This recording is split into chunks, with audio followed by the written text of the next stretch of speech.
galera então dar continuidade aí à Revolução Russa, acabar esse processo que é bastante interessante e bastante atual, né? Tendo em vista também a polaridade política que a gente tem no Brasil e no mundo hoje, ok? Então, até agora a gente viu os fatores que contribuíram para a formação ali da Rússia como uma nação socialista, né? O que levou à revolução que tirou aquilo que a gente poderia chamar de antigo regime russo do poder e que colocou um governo que a gente considera como socialista, ok? Então vamos dar continuidade aqui. Revolução Russa, como aconteceu o processo da revolução. O que a gente precisa começar a entender então é que naquele contexto, início do século XX, 1905, quando ocorre o Domingo Sangrento, já começa a ter uma série de protestos bastante claros contra ao domínio do czar e ao governo do czar. Em 1914, a Rússia é uma das nações que vai provocar a Primeira Guerra Mundial e o Nicolau II vai se mostrar um cara muito ineficaz no comando do exército russo. Então vai ter mais uma série de protestos, principalmente dos soldados, contra as estratégias dele, certo? Então isso somado a uma rejeição muito grande por parte da população, a gente vai ter então a renúncia do Nicolau II, tudo bem? No meio da Primeira Guerra Mundial, tudo bem? A Rússia vai sair da guerra, a Rússia vai assumir que tem uma questão interna que para ela é mais importante, e apesar dela ter começado o conflito, ela vai se afastar, certo? E ela vai passar a lidar com a sua revolução interna, com a sua revolução que deu origem ali a uma guerra civil, inclusive. Tudo bem? A Rússia sai em 1917, então, da guerra, ok? Como eu já disse no slide de Primeira Guerra Mundial, a Rússia, apesar de ter iniciado o conflito, a questão do revanchismo, a questão de buscar territórios e matéria-prima, ela estava mais relacionada a outros países como Alemanha, Itália, Inglaterra e França, do que de fato a Rússia. Então, de fato, a saída da Rússia ela não vai ser tão relevante assim para a Primeira Guerra Mundial, ok? E aí em outubro de 17 a gente vai ter a revolução que vai tirar o czar do poder, tudo bem? O czar então vai renunciar, ele vai passar o poder para os mencheviques, ou parte dos mencheviques, ou uma burguesia russa, ok? E em outubro de 17 a gente vai ter a tomada do poder por parte dos bolcheviques. Olha só, os bolcheviques, os mais radicais, vão tomar o poder na Rússia da mão dos mais moderados, ok? Dos mencheviques, que receberam por sua vez o poder depois da renúncia do Nicolau II, ok? E os bolcheviques vão tomar uma atitude muito drástica logo que eles tomam o poder.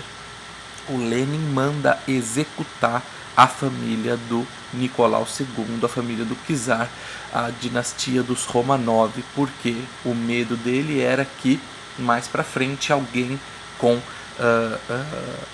parentesco com essa família pudesse reivindicar o trono de novo da Rússia. Então eu elimino a concorrência. Ele mandou matar a família do czar, beleza? Os bolcheviques vão subir ao poder e a partir de então eu já posso falar que eu tenho um governo socialista na Rússia. Ainda não é a União Soviética e o poder ainda não está totalmente na mão deles, mas eu posso falar que o socialismo já começa a vigorar na Rússia a partir da Revolução de Outubro, tudo bem? E quem vai governar de fato, o grande líder dos bolcheviques, vai ser Vladimir Lenin. Lembrando que Lenin é apelido dele, tá bom, gente? O nome dele é meio complicadinho de falar, mas é Vladimir Ilyich tá? E o apelido é Lenin. Como foi o governo bolchevique? O que eles fizeram de diferente? Por que eu posso considerar que é um governo socialista? Olha que curioso. Eles socializaram os meios de produção. Meu Deus do céu, parece até o próprio Karl Marx falando aqui. O que é socializar os meios de produção? Bom, socializar é dividir com a sociedade. Ok? Quando você divide seu lanche no intervalo com os seus amigos, você está socializando o seu lanche. Você está tornando ele parte de uma sociedade. Ok? Não parte de um grupo restrito daquela sociedade, no caso só você. Então vamos lá. Socializar é dividir com a sociedade. O que são os meios de produção? Parece ser complicado, mas não é. A própria expressão já diz pra gente. São os meios pelos quais as coisas são produzidas. Cara, pensa um pouco agora na pandemia. Pensa um pouco agora você estando em casa. Principalmente quem quer que isso acabe logo e tudo volte ao normal, pensando por uma via econômica. O patrão, certo? E isso deixa muito claro o quê? Que não é ele que produz o lucro dele, certo? Quem produz o lucro do patrão é o empregado. Então, o patrão quer que tudo volte ao normal para que o empregado possa ter condições de voltar para a empresa e ele vai produzir e o lucro vai ser de quem? Do patrão. Socializar os meios de produção é socializar não só como eu vou produzir as coisas, mas socializar também o lucro desses meios de produção. Ter controle do que é produzido, mas ter controle da renda que aquilo também dá. Tudo bem? Então, aqui a gente já vai caracterizar bastante o socialismo no governo bolchevique lá em 1917. Reforma agrária.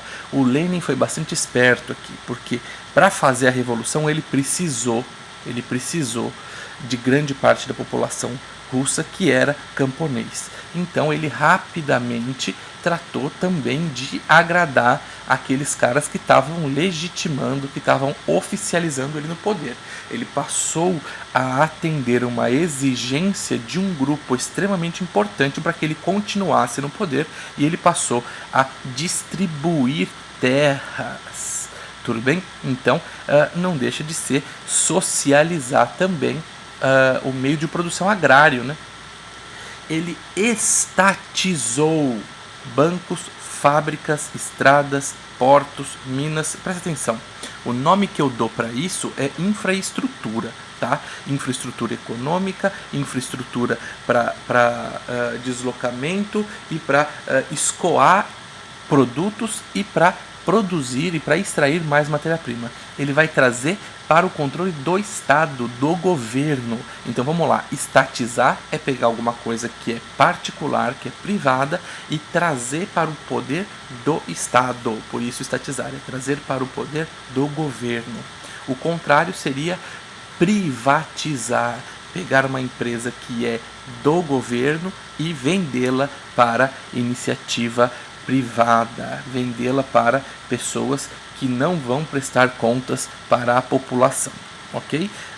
Enquanto estatizar pode ser considerado uma medida socialista, no geral, privatizar com certeza é considerado uma medida capitalista.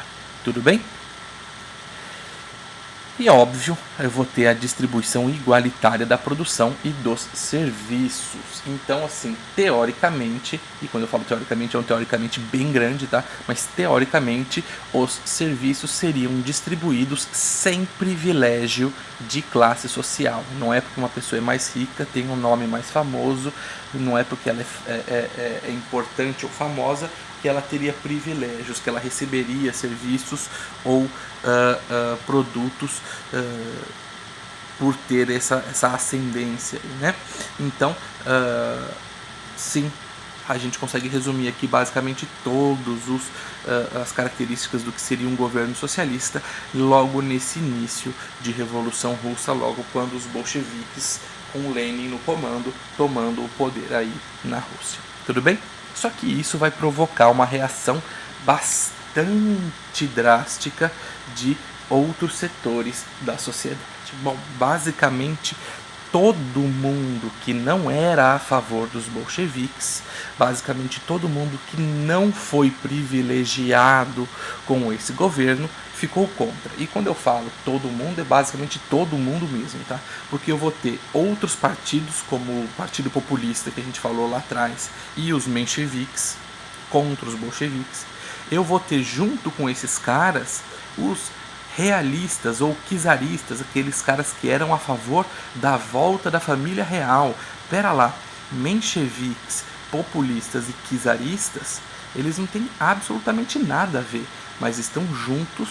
Por quê? Porque eles querem tirar os bolcheviques do poder. Então eu tenho populistas, mencheviques e czaristas juntos com o apoio, prestem atenção, de outros países. Alguns países da Europa cederam parte de seus exércitos em plena Primeira Guerra Mundial para não permitir que uma revolução socialista acontecesse na Rússia. Olha só, eu vou chamar esse período de guerra civil. Por quê?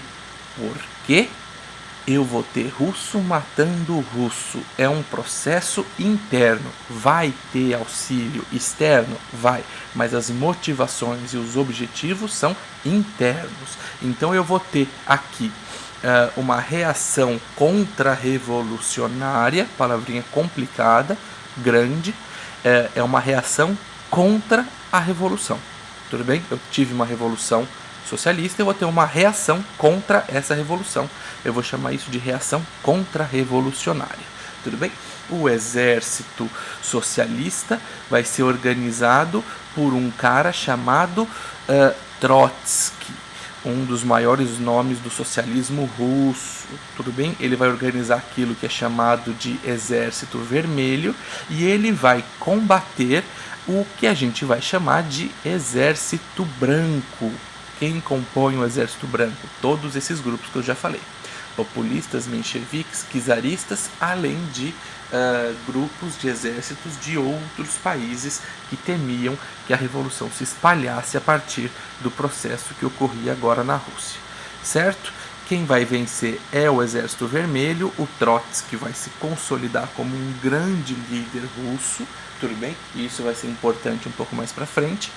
E nós vamos também consolidar o comunismo, nós vamos consolidar o socialismo no governo da Rússia. Agora sim, o socialismo está impregnado na Rússia. Agora não tem mais como contestar que a Rússia é um país socialista.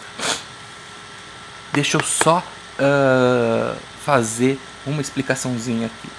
Para a gente que está estudando isso no ensino fundamental, até no ensino médio, a gente pode usar socialismo e comunismo como sinônimos, tá bom?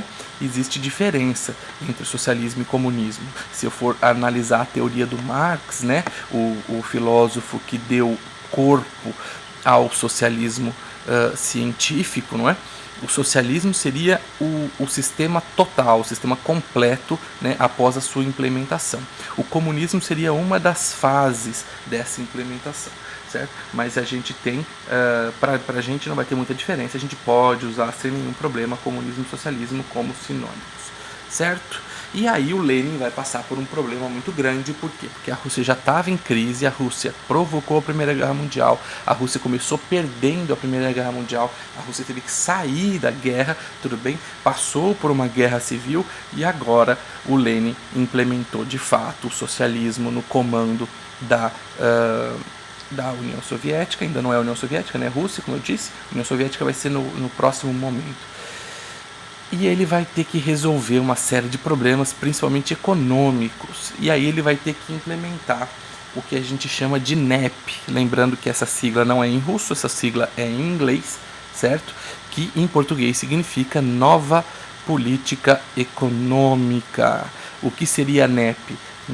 Vai ser meio estranho o que eu vou falar agora. A NEP seria eu implementar o socialismo com algumas características do capitalismo. Sim, ele vai chamar isso de comunismo de guerra. Como assim? Para implantar o comunismo, para eu deixar o socialismo funcionando, eu vou ter que tomar algumas medidas para frente, capitalistas, mais ou menos baseado naquela ideia de que eu preciso dar um passo para trás para dar dois para frente, certo? E isso vai ser um pouco estranho, ele vai começar a ser um pouco questionado a partir disso. Tudo bem? Aquilo que eu vou chamar de economia de guerra ou comunismo de guerra, então vai ter algumas características do capitalismo, e isso vai começar a desfazer algumas conquistas que ele já tinha feito lá na Revolução de Outubro, como reforma agrária. Ele vai ter que pegar e distribuir terra para particulares, ele vai ter que ceder empresas para particulares, bancos, etc. Tudo bem? Galerinha, esse foi o processo pelo qual a Rússia se torna um país socialista. Alguma dúvida? Não?